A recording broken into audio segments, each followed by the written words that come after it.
algum em te amar. Transpassou meu peito, me dividiu em dois, devolvendo o anel que um dia dei. Tomou o que era nosso, deu as costas devagar. Levou as roupas, mas ficou teu cheiro. No quarto, no armário, na sala de jantar, no lençol da cama. Facilmente me deixou, mas como te deixar? Sela teu cavalo pra correr, ninguém pode te prender, ninguém pode te prender aqui. Corra tanto quanto puder, não há como se esconder, não há como se esconder do meu.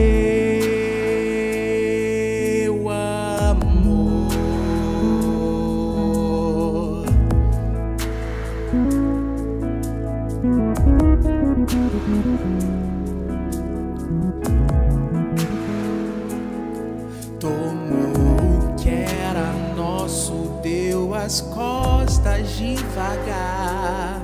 Levou as roupas, mas ficou teu cheiro.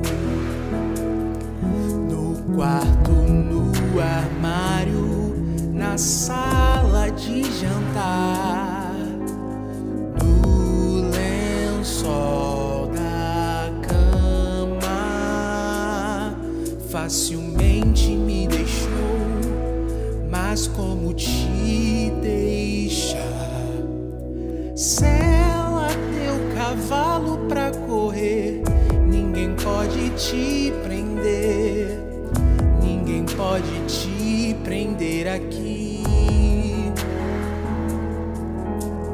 Corra tanto quanto puder, não há como se esconder, não há como se esconder do meu amor.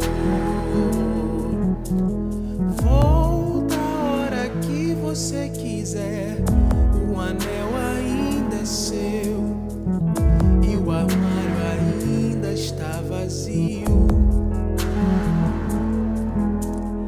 Alugar a mesa pra você, como posso me esconder ou me esquecer do amor que me feriu, que me feriu, que me feriu.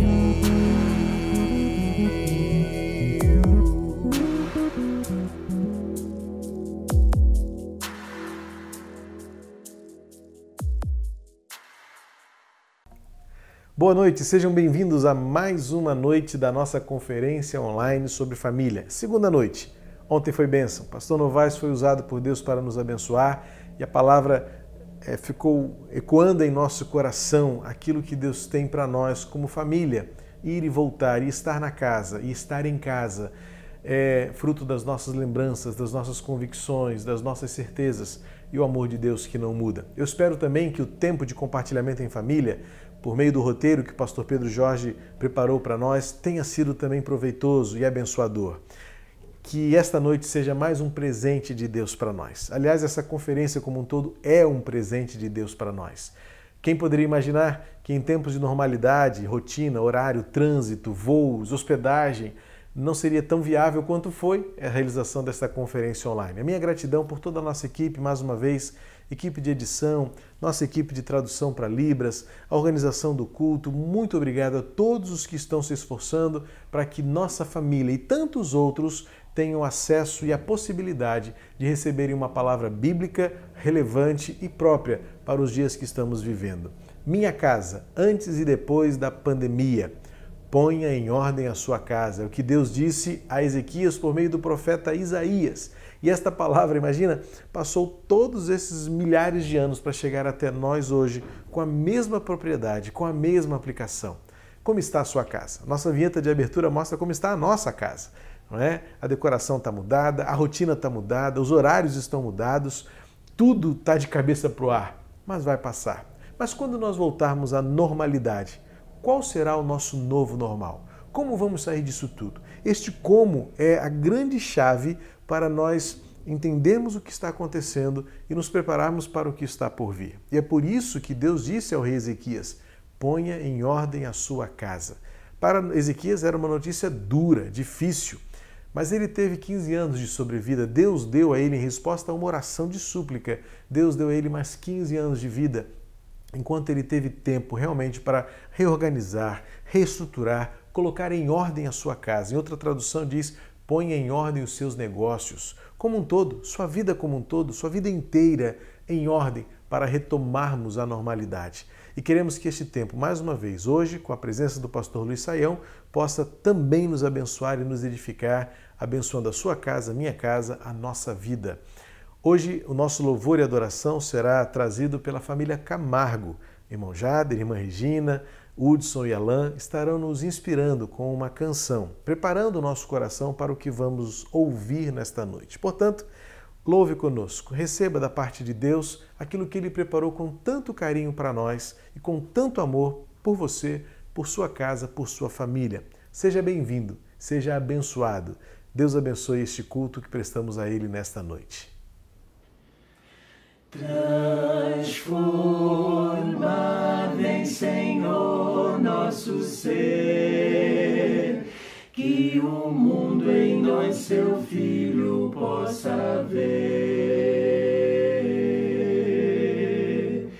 Vem encher-nos de amor para repartir, protegendo, diz-nos sempre aonde ir. Nos escolhestes para juntos refletir teu amor ao mundo que nos faz sorrir. Nossos medos e mal lança ao mar. Teu Espírito irá nos completar, nos completar. Daqui ao mundo nós possamos demonstrar a riqueza e glória deste imenso amor. E a verdade o mundo inteiro saberá, que o amor de Jesus Cristo é real. O amor de Jesus Cristo é real.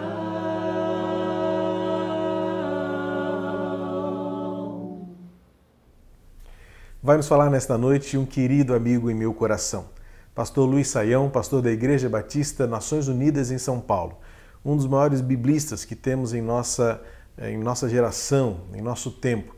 Alguns dizem que ele é o sucessor do pastor Rousseau Shedd, uma das maiores autoridades que tínhamos, hoje já está com o Senhor Jesus. Saião, muito obrigado por atender ao nosso convite, que Deus use você mais uma vez para nos trazer conhecimento, verdade e desafio para que nossa casa seja diferente, melhor do que temos sido até aqui, após tudo isso passar. Vamos ouvir o que Deus tem para nos dizer? Vamos orar neste momento. Pai querido, fala ao nosso coração. Obrigado pela vida do pastor Luiz Saião, pela maneira como ele atendeu tão carinhosa e amorosamente o nosso convite e estará nos ministrando agora a tua palavra, que ele seja usado por ti e que saiamos desta experiência melhores, transformados por tua palavra em nosso coração. Usa, portanto, o teu servo, prepara-nos para ouvir e receber a tua palavra e vivê-la e colocar em prática, em nome de Jesus. Amém. Uma grande alegria estar aqui com os queridos irmãos, com todos da Igreja Batista do Meier. Meu abraço aí ao pastor Purim, gratidão aí pela honra do convite e a todos os nossos queridos aí que estão nesses dias no desafio de enfrentar toda esta batalha neste momento de quarentena, num momento difícil e de luta e que, claro, reflete na vida das famílias. E o que a gente enfrenta nesses dias, assim como nós vimos no tema geral dessa conferência, quando Ezequias teve que arrumar a sua casa diante da realidade futura que chegaria para ele, conforme a palavra do profeta que advertiu que ele deveria ali preparar a sua casa. Eu acho que o grande desafio que nós temos diante de nós nesse momento são essas mudanças drásticas, inesperadas, que a gente pode chamar assim das mudanças de casa, né? E como é que a gente lida e entende esse cenário? Eu queria chamar a atenção de todos os nossos queridos para o fato de que Deus sempre trabalhou com esta dinâmica na vida do seu próprio povo. Você vai se lembrar, né, que a história da formação do povo de Deus começa com uma mudança de casa. Deus disse para Abraão que ele deveria sair da sua casa, lá do meio da sua família mais ampla, e ter o desafio de ir para uma nova terra. Chega lá, as coisas estão difíceis, ele vai ter que se reorganizar completamente, e então ele vai ao Egito, porque havia fome na terra, depois ele retorna, e aí com dificuldade, com luta, nós temos os patriarcas se estabelecendo, digamos assim, na sua casa ou nas suas tendas na terra de Canaã. Depois eles vão, na época de Jacó e de José, para o Egito e ficam um tempo lá, depois retornam, libertados por Moisés, e habitam, na verdade, em tendas, depois se estabelecem na terra, ficam um certo tempo, vem a monarquia, e depois nós vemos a queda dos dois reinos e o exílio na Babilônia. Você já parou para prestar atenção quanta mudança de casa nós temos no cenário da história bíblica? E eu fico pensando como é que era a vida do ponto de vista da organização familiar. Como é que essas coisas refletiam no dia a dia, quando de repente todo mundo acabava numa situação de estresse, de luta, de dificuldade, tendo que reorganizar a vida. Não é sem razão que a própria Bíblia diz do confronto que houve entre os pastores de rebanho de Abraão e de Ló, exatamente quando estavam tentando arrumar a casa e o desentendimento surgiu entre eles. Mas eu gostaria que hoje, na nossa conferência, nós pensássemos de uma maneira muito especial sobre a história de uma pessoa muito particular na Bíblia, que é a história de Esther. Por que Esther? Porque Esther não só ela representa esse momento da história quando o povo está tentando acertar o caminho de casa, mas não somente do ponto de vista, vamos assim, da nação, né, daquilo que a gente pode ver no cenário geral, mas no cenário também pessoal, também particular, como é que essa história vem fazer sentido para nós na realidade que estamos vivendo diante da necessidade de adaptação para os novos desafios. O que acontece conosco hoje, né? Estávamos acostumados com uma previsibilidade de vida profissional, familiar, de repente quase todo mundo num cenário em que a realidade se restringe ao nosso ambiente em casa, a dinâmica se torna diferente, aumenta o potencial dos conflitos. Daqui mais para frente teremos um outro cenário. É necessário ter muito jogo de cintura. muita adaptabilidade, muito controle do coração e atitudes adequadas para enfrentar essa situação. E por isso eu gostaria que a gente pensasse um pouco sobre a vida de Esther. Nós temos nas Escrituras o texto de Esther, quando ele nos menciona aí logo no capítulo 2, o que acontece quando Esther vai se casar. Versículo 17 do capítulo 2 diz: o rei gostou mais de Esther do que de qualquer outra mulher. Ela foi favorecida por ele e ganhou sua aprovação mais do que qualquer das outras virgens. Então ele lhe colocou uma coroa real e tornou-a rainha em lugar de Vasti. O rei deu um grande banquete, o banquete de Esther, para todos os seus nobres e oficiais, proclamou feriado em todas as províncias e distribuiu presentes por sua generosidade real. Então eu queria que pensássemos aqui com atenção do que é que vamos descobrir neste livro tão especial, que marca inclusive uma festa do contexto judaico muito famosa, festa de Purim, né? Que é um nome aí que faz todo sentido aqui no contexto da Igreja do Meyer. E essa festa que geralmente acontece aí no mês de março. E o que é que vamos descobrir? Que, em primeiro lugar, a nação de Judá perdeu a sua casa. Ou seja, esse povo estava acostumado a viver na época da monarquia. Vão-se os anos saudosos do reinado de Josias, que terminou aí no ano 609, e aí chega o domínio babilônico na terra de Judá, e aí você pode imaginar as transformações, as mudanças que atingem a vida pessoal e familiar de cada pessoa. É uma mudança política, uma mudança religiosa com as exigências dos babilônios agora, uma mudança em termos de segurança. A gente não pode entrar e sair de casa com tranquilidade, porque agora somos uma nação dominada pelo estrangeiro.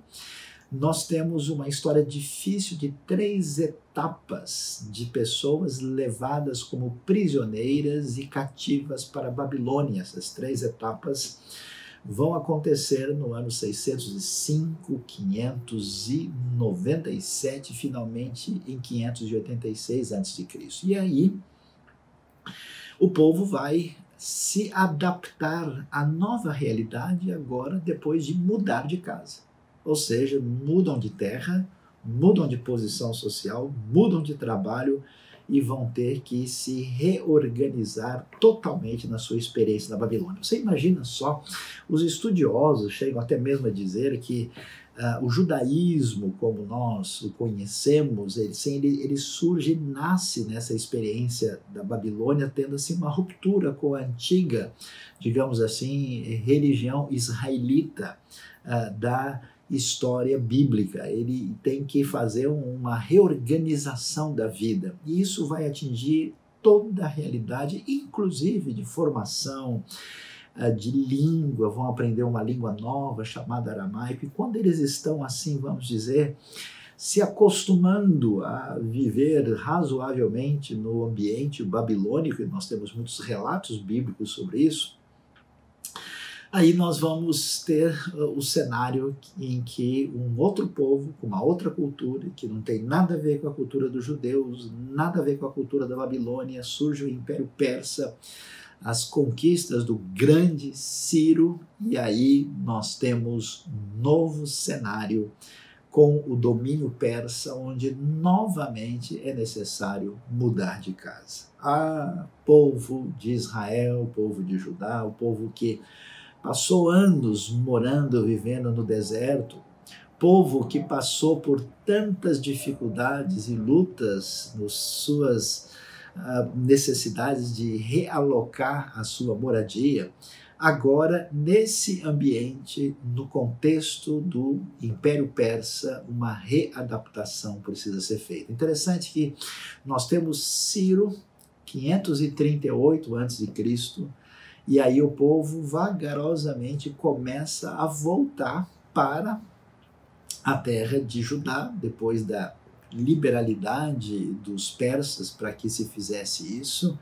Eles vão reconstruir o templo agora muito limitadamente, lá em Jerusalém, no ano 516, na época de Dario, e só depois do início desse período, em 80 anos depois, é que a gente vai ter a vinda de Esdras, e nessa ocasião aí é exatamente o período um pouquinho antes de Esdras, provavelmente se calculam 50 anos depois de Ciro, é que nós vamos ter a época da rainha Esther.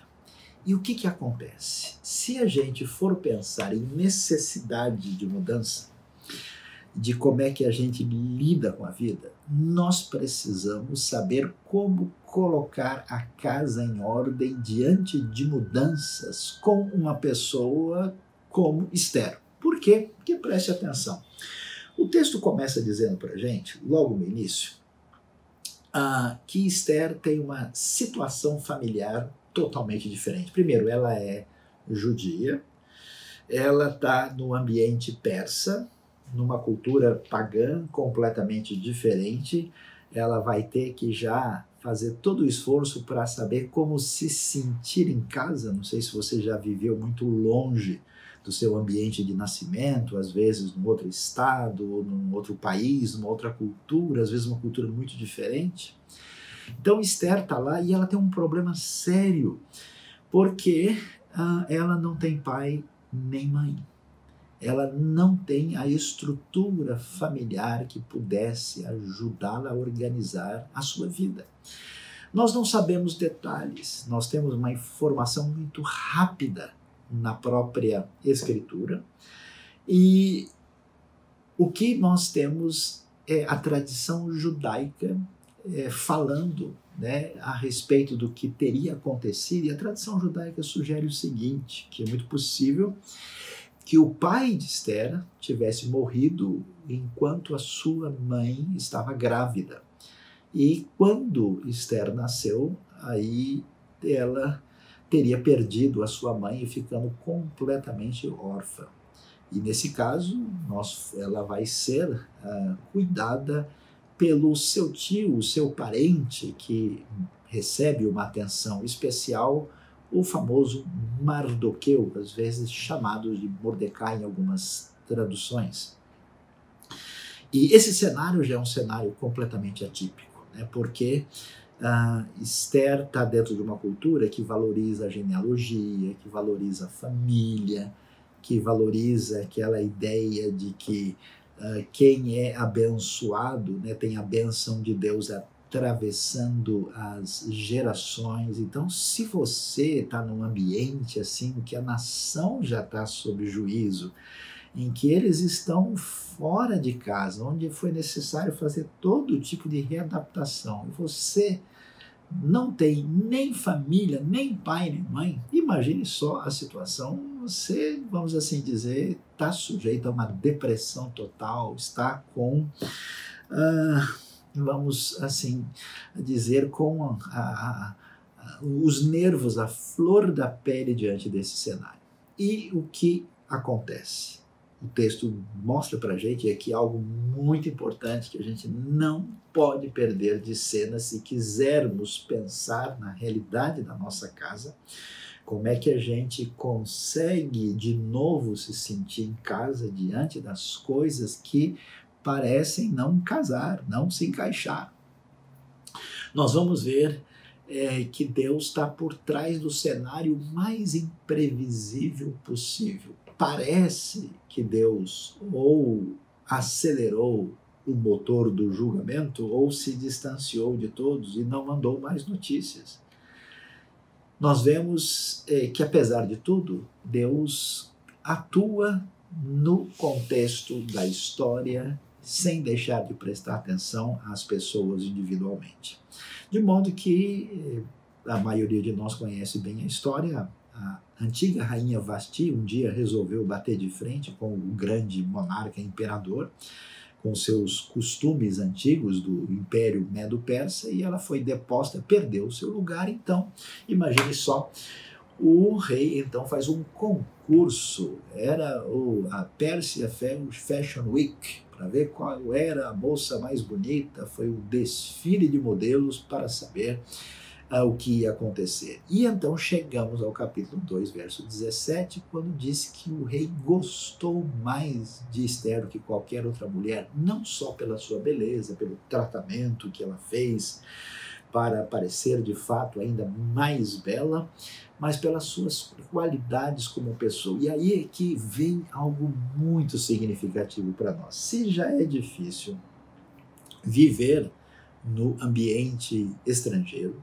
se você já tem uma situação peculiar que é difícil se encaixar na realidade que tem a ver com a sua própria tradição, a sua própria cultura, o seu próprio ambiente judaico, imagine agora o que é ter que mudar de casa completamente. É a família que mudou de Judá para Babilônia e Pérsia, é agora a família desconfigurada porque não tem pai e mãe, agora é uma realidade simples para mudar para uma realidade de viver no palácio com um monarca poderoso que a gente sabe que por qualquer razão de repente pode acabar com tudo. Então, aí vem uma lição importante para a nossa vida. As mudanças da vida são imprevisíveis. Muitas vezes nós queremos ter o controle e o domínio e manter uma rotina que deixe tudo na nossa mão. E uma das grandes lições que a palavra de Deus, que o texto bíblico traz para a nossa vida, é exatamente nos dar dicas, orientações, encaminhamentos de como nós podemos ser fortes, podemos ter paciência, desenvolver virtudes e ter certas posturas que nos darão condição de lidar com o imponderável, com aquilo que é inimaginável. Eu fico imaginando a cabecinha de Ester, porque ela é nova. Ela foi criada pelo tio. Ela vive nesse cenário de dupla cultura. Ao mesmo tempo, ela é alguém de um povo servo e dominado, e agora da noite para o dia, ainda muito jovem, ela está na posição de grande rainha do Império Persa, e isso é impressionante. Mas e daí? Por que é que Deus às vezes permite que não só a nação, o seu povo, mas pessoas individualmente enfrentem situações tão complicadas e difíceis? Quando a gente estuda a história bíblica, vemos que o povo de Israel enfrentou isso em muitas ocasiões. Quando vemos a história da igreja primitiva e da caminhada do povo que segue a Cristo na história, vemos um cenário semelhante de instabilidade, de necessidade de realinhamento e ordenação daquilo que se tornou a nossa fonte de segurança e que não pode nos sustentar. Deus trabalhou na vida de Ester e de uma maneira em que ela será uma pessoa à semelhança de José, a semelhança de Moisés, que terá um papel fundamental na história do povo de Deus.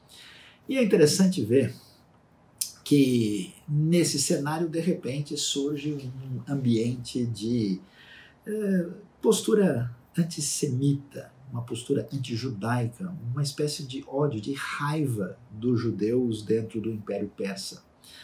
E nessa hora, nós vamos ver que Mardoqueu acaba sabendo o que está acontecendo e eles vão então tentar fazer alguma coisa. O capítulo 4 tem algumas informações interessantes para nós, que diz: quando Mardoqueu soube de tudo o que tinha acontecido, rasgou as vestes, vestiu-se de pano de saco, cobriu-se de cinza e saiu pela cidade chorando amargamente em alta voz. Imagina só, não é só a gente ter que mudar de casa e reorganizar a vida, mas às vezes pode ser que a gente nem tenha mais casa, Pode ser que tudo entre numa situação de possível colapso.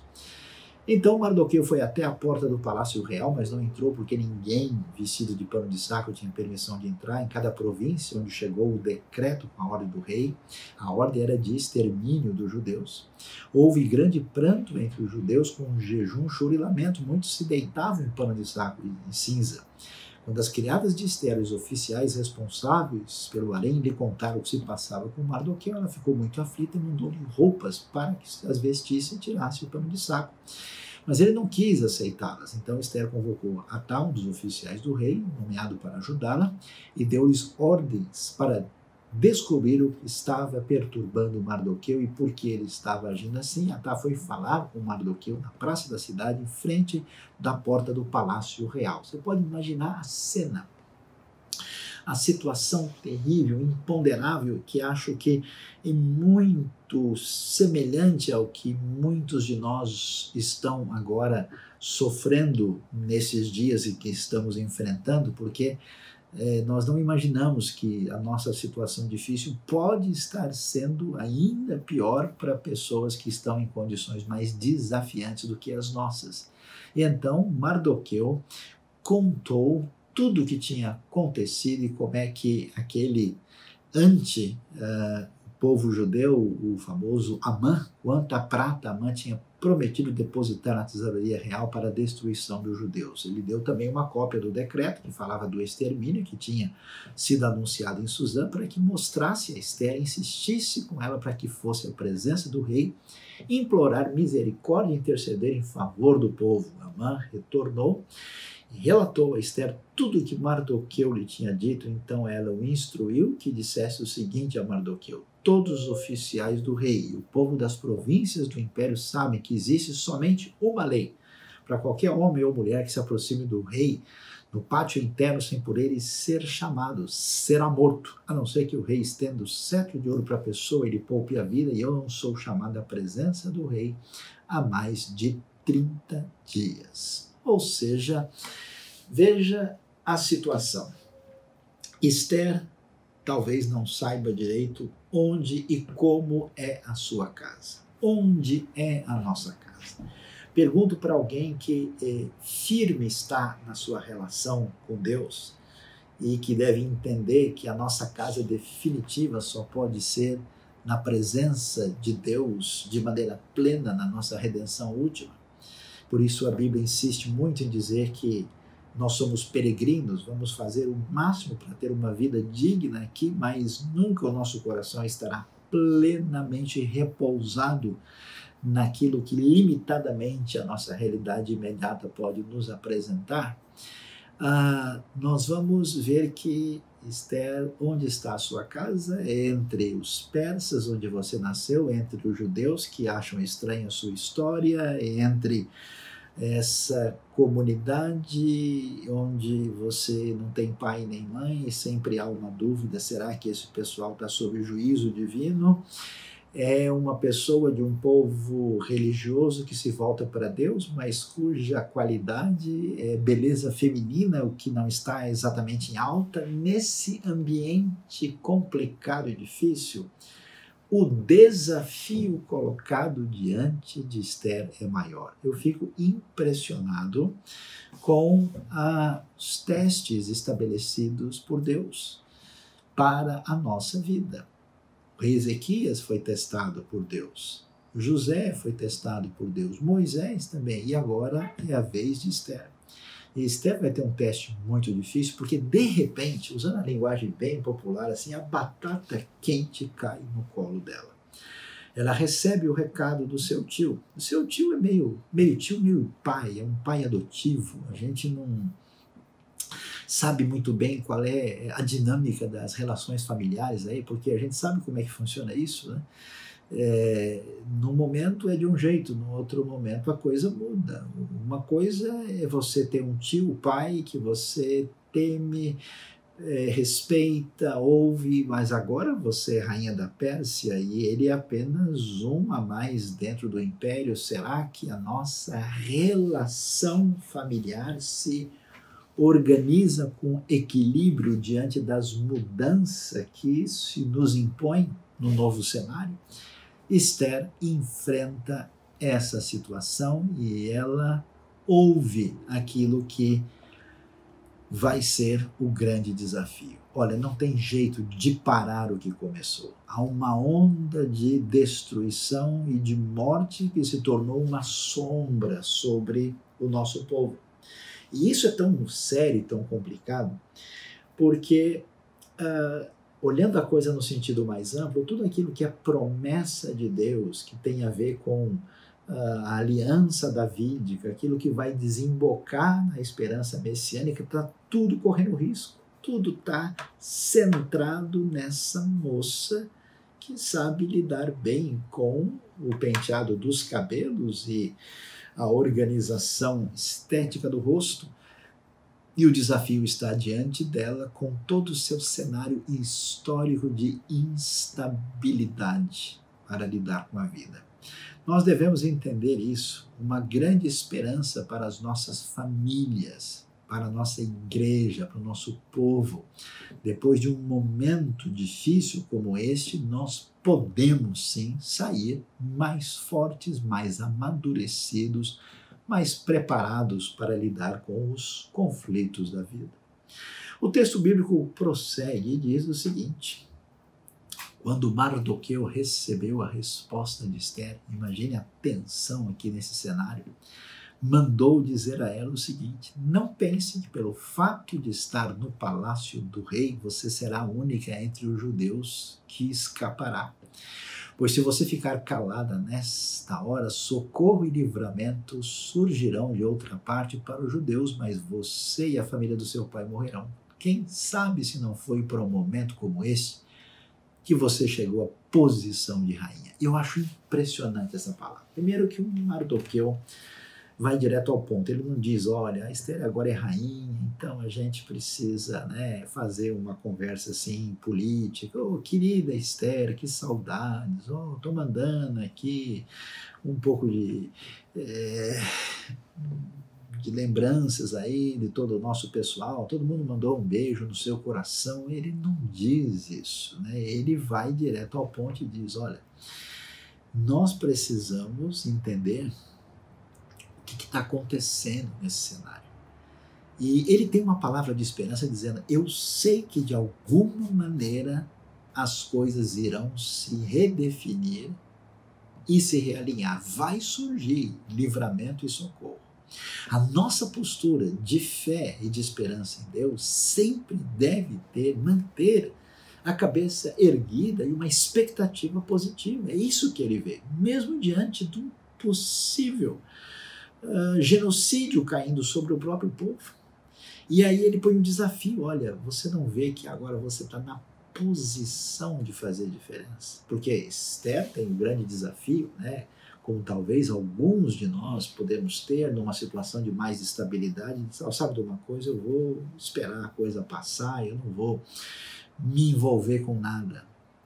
E aqui nós vamos ver a palavra de Mardoqueu dizendo, quem sabe se não foi por um momento como esse que você chegou à posição de rainha. Deus deu um desafio na sua vida. Um desafio como pai, como marido, como esposa, como mulher, como mãe, como filho, no ambiente familiar, e você é chamado a fazer diferença na sua posição dentro de casa e na sua posição na casa maior que envolve as relações com o povo de Deus, a igreja, e as relações dentro do nosso contexto da sociedade. E é interessante a gente ver como aqui a palavra é contundente de maneira absolutamente peculiar e extraordinária. E sabe o que me chama a atenção? Você sabe, talvez você já ouviu falar disso, que misteriosamente o que colocou muitos rabinos aí em choque, e eles ficaram literalmente com as barbas de molho, é que o livro de Esther não menciona Deus, não fala nada sobre o nome de Deus. Há, assim, uma intenção aparente de um silêncio divino. Parece que tudo aqui está errado. Parece que tudo virou no avesso e temos uma grande confusão no cenário. Por quê? Porque nós temos uma moça jovem órfã, em vez de ter um homem sábio, de família, respeitável, criado na lei do Senhor. Nós estamos num território pagão de um povo que não conhece o Deus verdadeiro. Uma moça que pela sua simpatia e beleza se casou com um rei divorciado pagão que tem ali um harém. Quer dizer, é tudo muito fora do que a gente poderia imaginar. E nesse cenário de perigo, de ameaça, de morte, de destruição, ela que tem o seu único amparo no seu tio, /pai, Mardoqueu, que agora fica à distância, tudo acontece em torno dela e o nome de Deus não é nem mencionado. É interessante porque nós temos no livro de Esther o que a gente chama de uma presença sutil da parte de Deus. Quando eles vão jejuar, quando se fala, olha, não é sem razão que você chegou a essa posição, então há a sutileza de não mencionar nada, como se Deus tivesse agindo como uma espécie de agente secreto, que não coloca o seu nome. Nós vemos somente as pistas, a manifestação fugidia do silêncio divino. Muitas vezes nós vemos isso e a Bíblia quer nos ensinar, porque nós achamos que nós somos protagonistas, porque temos tudo sob o nosso controle e basta ter que ajustar um pouco a casa, a vida, ter que ficar um pouquinho mais de tempo em casa do que a gente ficava antes, sair da nossa artificialidade, ter que conversar, realinhar e fazer uma série de coisas em conjunto, parece que o nosso mundo entra numa crise maior. Deus está por trás do seu aparente silêncio, talvez com mais força do que a gente possa imaginar. Por que que ele não fala alto? Por que que ele não apresenta o seu nome? Porque o seu chamado envolve uma necessidade de atuação diferenciada da nossa parte. E o que é que a gente vai descobrir nesse cenário do ensino divino? Olha lá. A Bíblia diz, na sequência do texto agora, e no verso 15, então Esther mandou esta resposta a Mardoqueu: vá reunir todos os judeus que estão em Susã e jejuem em meu favor. Jejuem em meu favor? Jejuem com referência a quem? Silêncio, silêncio que nos ensina e revela muito. Não comam nem bebam durante 3 dias e 3 noites, eu e minhas criadas jejuaremos como vocês, todo mundo, um longe do outro, cada um numa casa, todo mundo jejuando. Depois disso irei ao rei. Ainda que seja contra a lei, se eu tiver que morrer, morrerei. Mardoqueu retirou-se e cumpriu todas as instruções de Esther. É muito significativo o que o texto diz para nós, é que os caminhos decisivos que vão marcar a história, que vão fazer diferença, que vão reorganizar a nossa casa, estão ligados com a reorganização do nosso mundo interior, apesar das dificuldades. Esther tinha tudo para dar errado. Na sua experiência como povo e nação num ambiente hostil dominado, na sua experiência de formação, porque não é isso que a gente faz, mas eu sou assim, eu sou muito nervoso porque eu fui criado dessa maneira, eu tive isso, eu tive aquilo. Esther nem pai e mãe não teve. Esther tinha desculpas do tipo, é que eu não sei, acho que eu sou metade persa, eu sou metade judia. Mas eu não sei me portar direito na casa do rei, porque eu vim de um outro contexto, uma família humilde, agora eu estou meio perdida.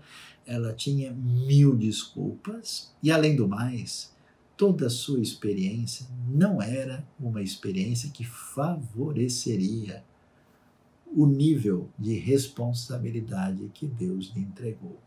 A realidade da casa do povo a sobrevivência, o futuro, o encaminhamento na direção desse lar transitório que se define a partir de um lar interno, na relação profunda com Deus, que se traduz na relação correta com o próximo, nós vamos descobrir na atitude de Esther. Por quê? Porque se nós estamos seguramente alinhados com o Senhor de toda casa, de toda habitação, que habita no meio do seu povo, habita na comunidade do povo de Deus, na qual nós somos, de maneira privilegiada, chamados de pedras vivas, a partir da ação do Espírito Santo e das virtudes especiais de Deus, nós temos condição de tomar as decisões que separam a vida da morte. Atitude corajosa, atitude de dependência de Deus, atitude inteligente e sensata. É interessante, Esther capítulo 5, a partir do verso 1. A Bíblia diz que depois, no final desse período de jejum, período de recolhimento, período de constatação da nossa fragilidade e limitação, período de submissão ao Deus que silenciosamente se põe atrás da nuvem escura, nós lemos que Esther vestiu seus trajes de rainha, colocou-se no pátio interno do palácio. Imagina, até o coração da gente balança aqui, em frente do salão do rei. O rei estava no trono, de frente para a entrada. Imagine só. Quando viu a rainha Esther ali no pátio, teve misericórdia dela e estendeu-lhe o cetro de ouro que tinha na mão. Esther aproximou-se e tocou a ponta do cetro. E o rei lhe perguntou: que há, rainha Esther? Qual é o seu pedido? Mesmo que seja metade do reino, lhe será dado. Respondeu Esther: se for do agrado do rei, venha com Amã a um banquete que lhe preparei. E a história então vai prosseguir, e eu acho que você sabe o que acontece nesse banquete. Esther revela o plano perverso de Amã. Amã é desmascarado em função da sua intenção perversa. Ele vai ser punido com o castigo que ele preparou para o próprio povo. As coisas se complicam e, nesse momento da história, nós temos a salvação do povo de Deus, a salvação do povo judeu, a salvação de Mardoqueu, de Esther, de todos nesta hora, através de uma atitude absolutamente adequada, corajosa e correta da rainha Esther. O meu desejo, e assim como essa história que vem lá do passado marcou a sua época e hoje é retomada como memória para a construção do futuro, o meu desejo é que, aprendendo com Esther, você hoje abençoe, aí abra o seu coração para ser profundamente abençoado. Abençoado no sentido de entender a maneira como Deus age, como Ele muitas vezes não assina o seu nome e coloca desafios diante de nós para que, mediante uma atitude correta, de uma casa bem arrumada aqui dentro, vencendo as dificuldades da vida, a gente possa colocar em ordem a nossa casa com esperança, com atitude correta, tomando a decisão sábia e necessária para que a nossa vida seja muito abençoada. Que o Senhor nos ensine no dia de hoje. Obrigado, pastor Sayão, pela palavra que Deus colocou em seu coração para trazer até nós nesta noite. E agora é o momento quando nós vamos compartilhar, vamos repartir aquilo que Deus trouxe ao nosso coração. Como diz a palavra de Deus em Atos 2, versículo 37, usei isso ontem à noite para este momento, após aquela pregação do apóstolo Pedro, quando mais de 3.000 almas se converteram a Jesus, as pessoas se entreolharam depois de tudo que ouviram e perguntaram: que faremos, irmãos? Esta pergunta é a pergunta que devemos fazer todas as vezes quando Deus fala conosco, como falou agora por meio do pastor Luiz Saião. Aqui ao nosso lado temos mais um QR Code. Esse QR Code vai direcionar você para o site da área de ensino da nossa igreja. Pastor Pedro Jorge, como ontem, preparou um segundo roteiro para que exatamente agora, após este momento de transmissão, você reúna a sua família para um momento de culto doméstico. Conversem, respondam as perguntas que estão sendo propostas aqui, que vão lapidar e trazer mais detalhes para a sua experiência a partir daquilo que você ouviu e como Deus falou com você. Ouça, fale e depois orem uns pelos outros. Tenha este momento especial de culto em família e viva o novo que Deus tem para nós.